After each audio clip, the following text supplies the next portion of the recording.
This is Optimal Finance Daily, episode 1141, In Praise of Financial Resilience, by J.D. Roth of GetRichSlowly.org. And I am your host and narrator. My name is Dan, and I'm here every single day, including weekends and holidays, reading to you from some of the best personal finance blogs on the planet. I'm going to keep this Friday intro nice and short for you today, so let's get right to it as we start optimizing your life. In Praise of Financial Resilience, by J.D. Roth of GetRichSlowly.org. I had lunch with my friend Craig a few months ago. Craig's an architect, and he took me on a tour of his company's offices. The cool thing about this building, he told me, is that it's especially resilient. I could tell from the way he said it that the word resilient meant something a little different than what I might expect. What do you mean? I asked. Craig explained. In architecture, resilience refers to a structure's ability to return to its original state after a disturbance. Say strong winds cause a skyscraper to sway or an earthquake shakes a house. If they're resilient, those buildings move with the outside forces, but then return to normal when things calm down. Ah, I said. When I talk about personal finance, I preach resilience. Sure, he said. Resilience is a good thing, both in buildings and in people. 10 years ago, when I was still struggling with money, my finances were not resilient. I had no savings, and I was living paycheck to paycheck on $50,000 a year. When even small things went wrong, such as car trouble, I found myself in crisis mode. How would I pay to fix the problem? How could I meet my other financial responsibilities? When I began to turn things around, one of my first actions was to set aside a small emergency fund of $500 to cope with the unexpected. This idea, promoted by Dave Ramsey and many others, built some resilience into my budget, allowing me to cope with minor crises. As time passed and my financial situation flourished, my ability to bounce back from unexpected blows improved. This was partly because having more money gave me more options, but it was also partly because I adopted an internal locus of control, accepting responsibility for the things that happened to me in life. Instead of waiting for someone or something else to fix problems, I decided I would fix them myself. The national economy versus your personal economy. Over the past 5 years, I've come to hate the phrase, in this economy. After the market crash in 2008, the mass media seemed to adopt the notion that we're weathering an economic storm that simply will not stop. Even today, despite the fact that most economic indicators are positive, there are tons of articles built on the premise that the average person is being buffeted by forces beyond her control. I disagree. Besides, even when the national economy is bad, that doesn't mean your personal economy has to suffer. For a few years now, I've been sharing a metaphor I've come to love. It's as if each of us is the captain of a ship sailing on the ocean. Sometimes the elements are favorable. Sometimes the seas are stormy. Yes, we can choose to surrender to the whims of the weather, but a smart captain does what he can to prepare for bad weather so that he can steer his ship safely to harbor. In short, the national economy does affect your personal economy, but you can't control the former, while the latter is entirely in your hands. To make your financial ship resilient, you must adhere to certain fundamentals, such as maintaining an adequate emergency fund, limiting your use of debt, practicing thrift, and investing for the future. To paraphrase a famous philosopher, a resilient person is in the world, but not of the world.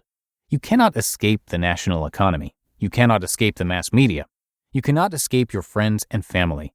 But that doesn't mean you have to buy into what everyone else is doing. Most people have fragile personal economies that crumble when times get tough. You want yours to be flexible and adaptable.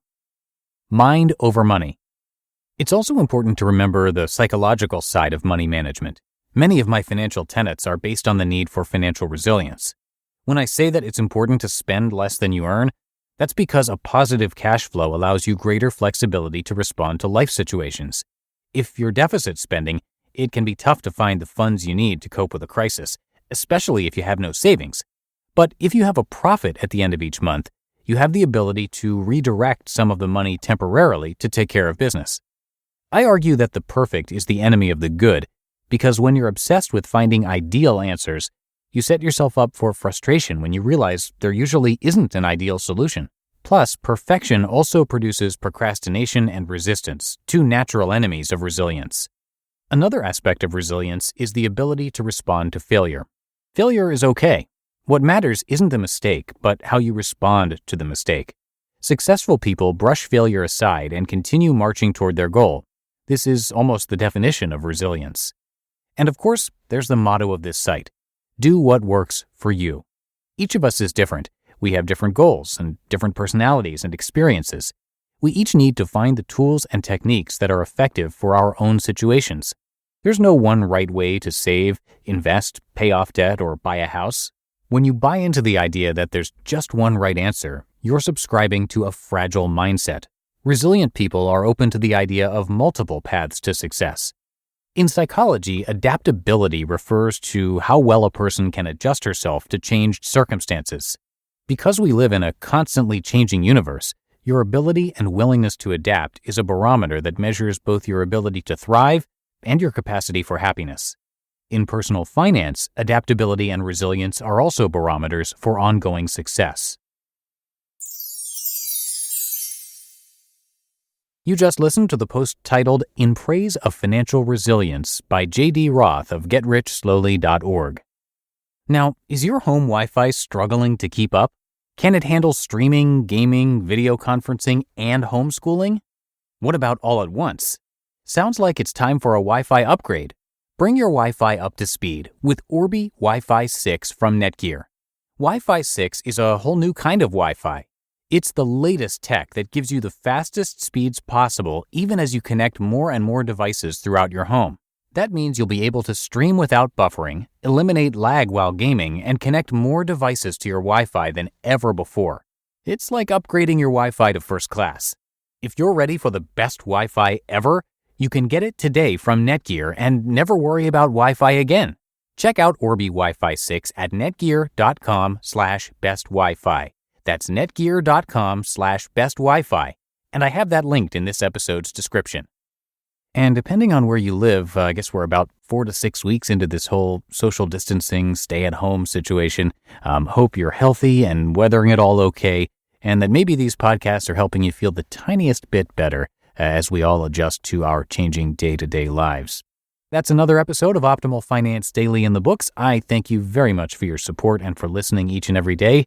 It is all thanks to you and our authors for helping us get here. So stay healthy, stay safe, have a great rest of your day, and I'll be back with more posts for you this weekend where your optimal life awaits.